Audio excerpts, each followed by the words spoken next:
what the body shop is? Nope. They think they have feelings, they have politics, they have belief systems. They really only have one thing, the bottom line. How to make as much money as they can in any given quarter. That's it. Of course they make a profit, and it's a good thing. That's the incentive that makes capitalism work, to give us more of the things that we need.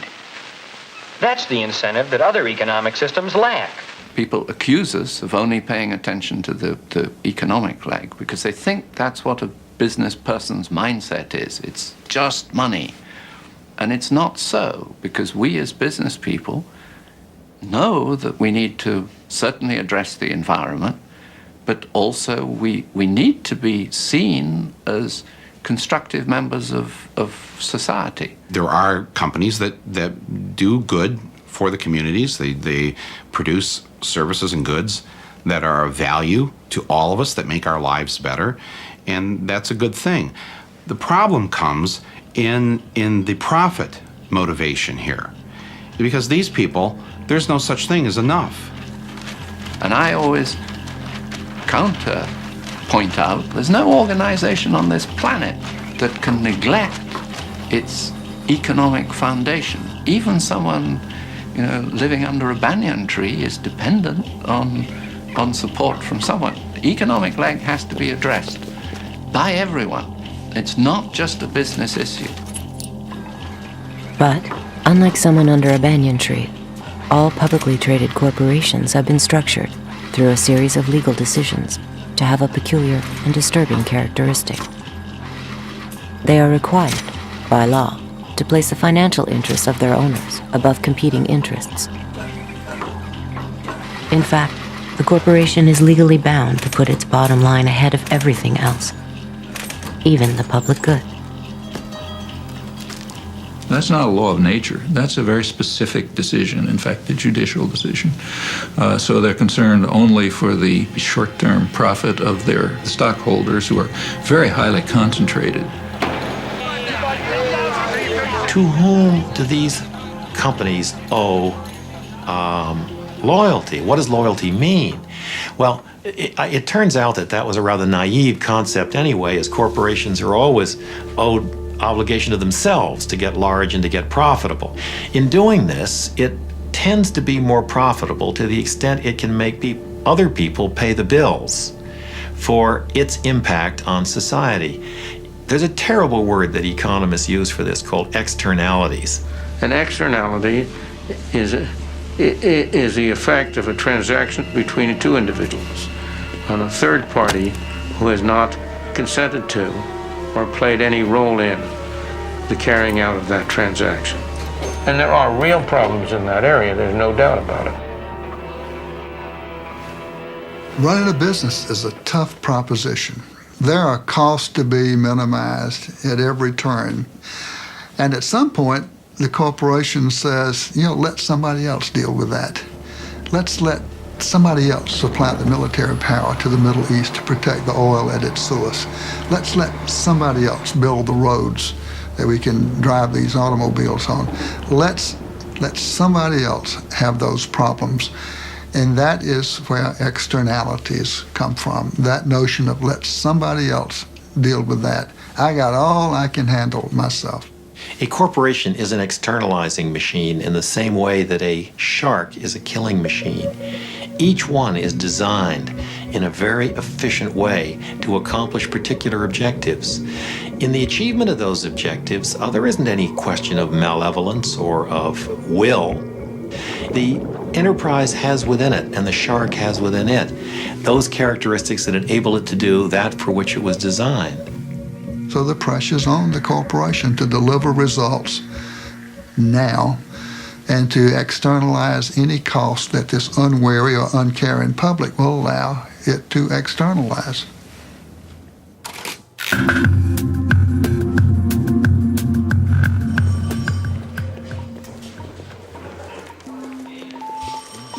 To determine the kind of personality that drives the corporation to behave like an externalizing machine, we can analyze it like a psychiatrist would a patient.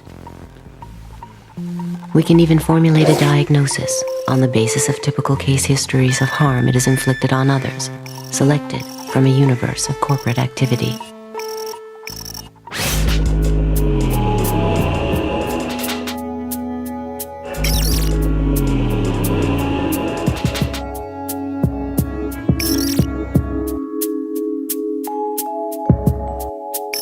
Well, this is the office of the National Labor Committee here in the garment area of New York City.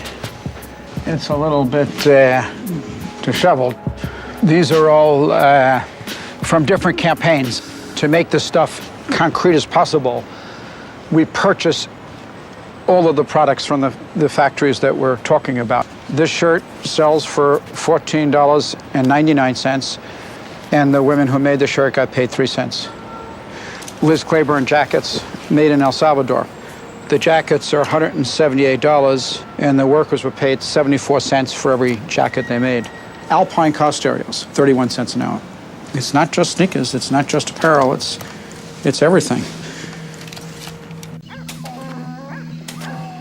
We were in Honduras, and some workers, they knew the kind of work we did, and they approached us, these young workers, and they said, conditions in our factory are horrible. Will you please meet with us?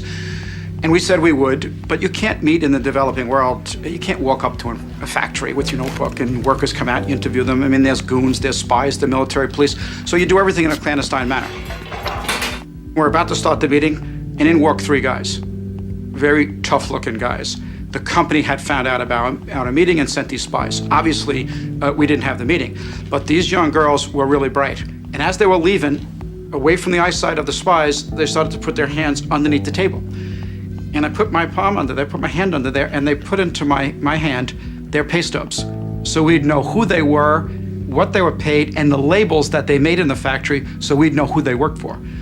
And I took my hand out after everyone had left, and in the palm of my hand was the face of Kathy Lee Gifford.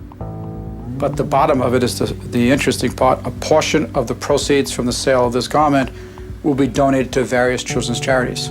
It's very touching. Get you right here. Walmart is telling you if you purchase these pants, and Kathy Lee is telling you purchase these pants, you're going to help children. The problem was the people who handed us the label were 13 years of age. Do many people have family work?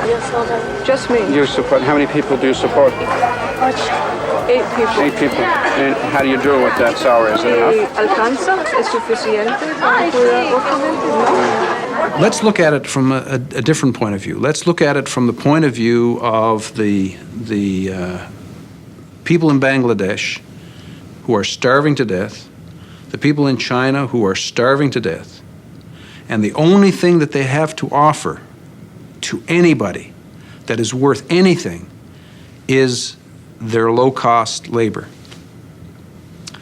And in effect, what they are saying to the world is they have this big flag that says, come over and hire us. We will work for 10 cents an hour because 10 cents an hour will buy us the rice that we need not to starve.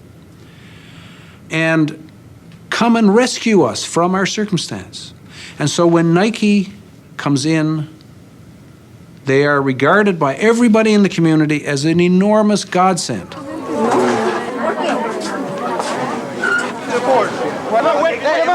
Give him the... You don't have any of the protection to be here.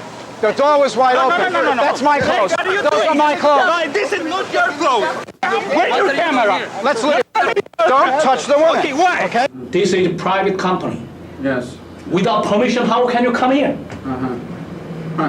Well, the door was wide open, and The only wide open is for the employees, not for you. we went through the garbage dump in the Dominican Republic. We always do this kind of stuff. We dig around. One day, we found a big pile of Nike's internal pricing documents. Nike assigns a time frame to each operation. They don't talk about minutes. They break the time frame into 10,000ths of a second. You get to the bottom of all 22 operations to give the workers 6.6 minutes to make the shirt. It's 70 cents an hour in the Dominican Republic. That 6.6 minutes equals 8 cents. These are Nike's documents. That means the wages come to 0.3% of the retail price. This is the reality. It's the science of exploitation.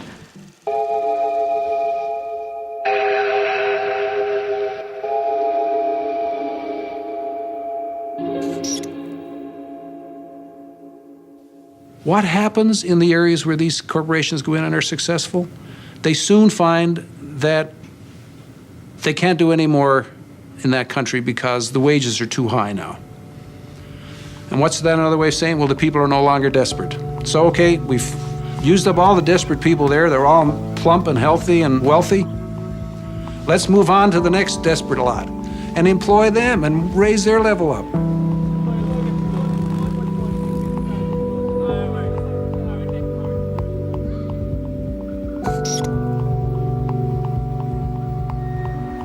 Well, the whole idea of the export processing zone is that it will be the first step towards this wonderful new development. Through the investment that's attracted to these countries, there will be a trickle-down effect into the communities.